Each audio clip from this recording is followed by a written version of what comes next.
Hello বন্ধুরা, শুধু তোমার জন্য নাটক আজকের পর্বে আপনারা দেখতে পারবেন। আনিকা হারির সাথে পালিয়ে যায়। হ্যাঁ বন্ধুরা, এমনটাই দেখা যাবে আজকের পর্বে। বিস্তারিত ঘটনা জানতে ভিডিওটি লাইক করে চ্যানেলটি সাবস্ক্রাইব করে পাশেই থাকুন। শুরু থেকে শেষ অবধি থাকুন, বিস্তারিত ঘটনা বুঝতে পারবেন। কালকে রাহি আর রাহুল দেখা করছিল বাড়িতে কাউকে না বলে। রাহি বাড়ি ফেরার পর রাহুলকে কারা যেন ট্র্যাপে ফালিয়ে পুলিশের হাতে ধরে দেয়। হ্যাঁ বন্ধুরা, এর জন্য তারা বাড়ির সকলে তার উপরে রেগে থাকে এবং তাকে অশুভ মনে করে রাহুলের জন্য। রাহুল তার জীবনে আসার পর থেকে একটার পর একটা অঘটন রাহুলের সাথে ঘটে যাচ্ছে, এমনটাই মনে করে সকলে। তার পিসি ঠাম্মি বলেছে যে তুমি কালকে আনিকার আশীর্বাদে থাকবে না, তুমি অশুভ অপয়া, তুমি যদি এখানে থাকো তাহলে অমঙ্গল হবে। তখন ও বললো আচ্ছা আমি থাকবো না। তখন রাহুল প্রতিবাদ করলো। রাহুল তখন বললো যদি রাহি এই অনুষ্ঠানে না থাকে তাহলে কালকে আমি এই অনুষ্ঠানে থাকবো। তখন রাখি বললো আপনি চুপ করুন, আপনি কালকে এই অনুষ্ঠানে থাকবেন, আপনার থাকতে হবে, কারণ আপনি আনিকার বড় ভাই। আপনি যদি না থাকেন তাহলে অনেক সমস্যা হয়ে যাবে। আমার জন্য আপনি অযথা কারোর সাথে কোনো ঝামেলা করবেন না, আপনার থাকতেই হবে, আমি আপনাকে বলেছি আপনি থাকবেন। আর এইদিকে তো মনে মনে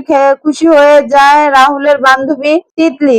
আর তিতলি মনে মনে বলছে এই তো তোর দিন শুরু হয়ে আসছে দিদি, এখন থেকে তোর কথা শোনা শুরু হয়ে গেল, কালকে তো তোর বাড়ি থেকেও বের হতে হবে, এটাই তুই মনে রাখিস। আর এইদিকে তখন দেখা যায় রাহি ঘরে এসে কান্না করছিল। রাহির কান্না আর কিছুতেই থামছিল না, কারণ রাহিকে সকলে মিলে অপমান করেছে, এটা সে মেনে নিতে পারছে না। তখনই ঘরে প্রবেশ করলো রাহুল। রাহুল প্রবেশ করেই তার সেই থানার স্মৃতিগুলো মনে করলো যে কিভাবে রাহি থানায় গিয়ে সকলের সামনে কথা বলে রাহুলকে বাড়ি ফিরে নিয়ে আসে। কিন্তু তারপরেও তো ওর পিসি ঠাম্মা ওকে কত কথা শুনিয়ে দিল, কিন্তু এত কথা শোনার তো যোগ্য ছিল না রাহি। এইসব কথা ভাবলো রাহুল। তারপর রাহিকে জিজ্ঞেস কি হলো, আপনি এখানে বসে কান্না করছেন? এত সাহসী রকচন্ডী মেয়ে এখন ঘরে বসে কান্না করছে, কেমন দেখায় না? তখন রাহি বলল কোথায়, আমি তো কান্না করছি না, আমি এখানে সব বসেছিলাম, আপনি যে কি সব বলেন না। তখন রাহুল বলল আর লুকোতে হবে না, যা দেখার আমি দেখে ফেলেছি। সেই রণচন্ডী মেয়ে এখন ঘরে বসে কান্না করবে, এটা কি মানে? আপনি এখন থামুন, আর কান্না করবেন না। তুমি যদি এখন কান্না করো তাহলে কিন্তু খুব খারাপ হয়ে যাবে, কালকার অনুষ্ঠানে তুমি থাকবে। তখন রাহুল বলল না আমি থাকবো না,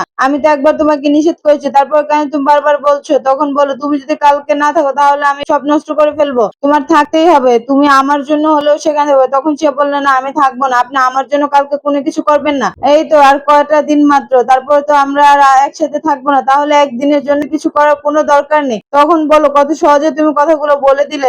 রাহুল বলল যে তোমার কিছু বাদলো না কথাগুলো বল। তখন রাহি বলল যে তুমি তো আমার থেকে দূরে সরে যাবে তাই না, তাহলে কেন এই মিথ্যে মায়া বাড়ানোর দরকার? কোনো মায়া বাড়ানোর দরকার নেই, কদিন পরে আমরা এমনি আলাদা হয়ে যাব, তার চেয়ে ভালো আমরা বন্ধুর মতন থাকি। বন্ধুত্বের আমাদের বিদায়টা সুন্দর ভাবে হোক, আমি চাই না আমাদের বিদায়টা খুব কঠিন ও কষ্টের মধ্যে দিয়ে হোক। সুন্দর ভাবে যদি আমাদের বিদায়টা হয় তাহলে যখন আমাদের দেখা হবে তখন ওই স্মৃতিগুলো মনে পড়লে আমরা অনেক খুশি হব। আর কষ্ট নিয়ে স্মৃতিগুলো মনে রাখা সম্ভব না, তার জন্য আমরা আমাদের শেষ বিদায়টা সুন্দরভাবে সম্পূর্ণ করব। আর এইদিকে দেখা যায় আনিকার আশীর্বাদে সকালে রাহি চলে যাচ্ছে কলেজে, সেটা রাহুল জানতো না।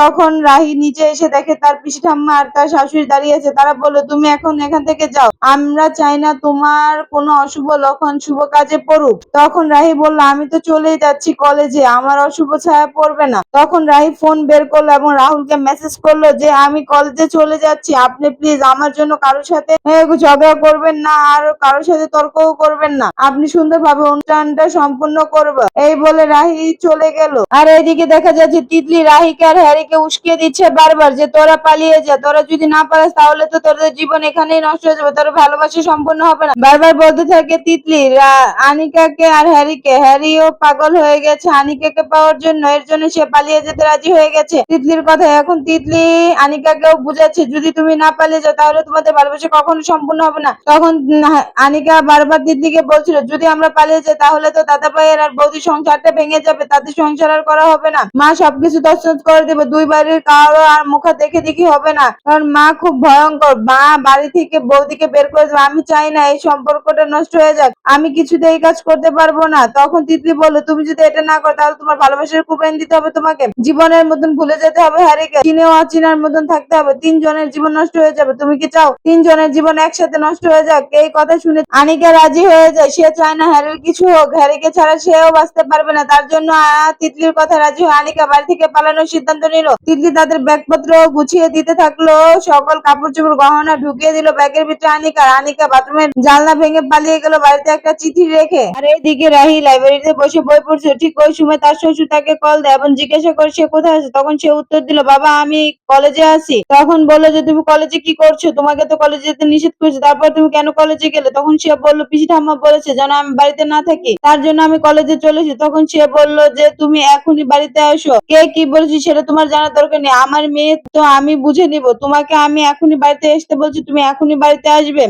মাসি কি বলবে সেটা নিয়ে সে চিন্তা করবে। তখন বলে যা বলার বলবো, আমি কথা বলবো, তুমি বাড়িতে আসো। তখন সে বললো আচ্ছা বাবা আমি আসতেছি, এই বলে সে ফোন রেখে দিল এবং তখনই বের হয়ে গেল সাথে সাথে। কিন্তু সে তাড়াহুড়ায় স্কুটিটাও আজকে নিয়ে যায়নি, রাস্তায় কোনো রিক্সা টোটো বা অটো কিছুই পাচ্ছে না, সে হেঁটে হেঁটে বাড়ি ফিরছিল। আর এইদিকে আনিকাকে সবাই ডাকাডাকি করছে, আশীর্বাদের সময় সকল লোক চলে এসে আনিকা দরজা খুলছে না, ছেলে বাড়ির লোক এবং আনিকার বাবা মা সকলে মিলে দরজার সামনে দাঁড়িয়ে আছে, কিন্তু সে দরজা খুলছে না দেখে এক সময় রাহুল বলে যে দরজাটা ভেঙে ফেলো। তখন রাহুলের ভাইরা মিলে দরজাটা ভাঙলো, ভাঙে ভিতর ঢুকে দেখলো যে ঘরে আনিকা নেই। সবাই সব জায়গায় খুঁজলো, বাথরুম ব্যালকনি সকল জায়গায় খোঁজার পরও পেলো না। তখন রাহির একটা চিঠি দেখতে পেলো রাহুল টেবিলের উপর, ল্যাপটপের উপর পড়ে আছে। তখন সে চিঠিটা হাতে না, হাতে চিঠিটা পড়ে সে অবাক হয়ে যায় এবং তার বাবাকে বলে বাবা আনিকা বাড়ি থেকে চলে গেছে, সে চিঠিতে লিখে গিয়েছে সে এই বিয়ে করতে চায় না, আমরা তার কথা শুনিনি, কিন্তু তার পক্ষে এই বিয়ে করা সম্ভব না, সে কিন্তু এই কথা বলেছিল, তার জন্য সে বাড়ি ছেড়ে চলে গিয়েছে। তখন তো রাহুলের মা অবাক হয়ে গেল, কি বলছো এসব তুমি? রাহুল আনিকা কেন পালাবে? আনিকা তো বিয়েতে রাজি হয়েছিল না। তখন বাড়ির সকল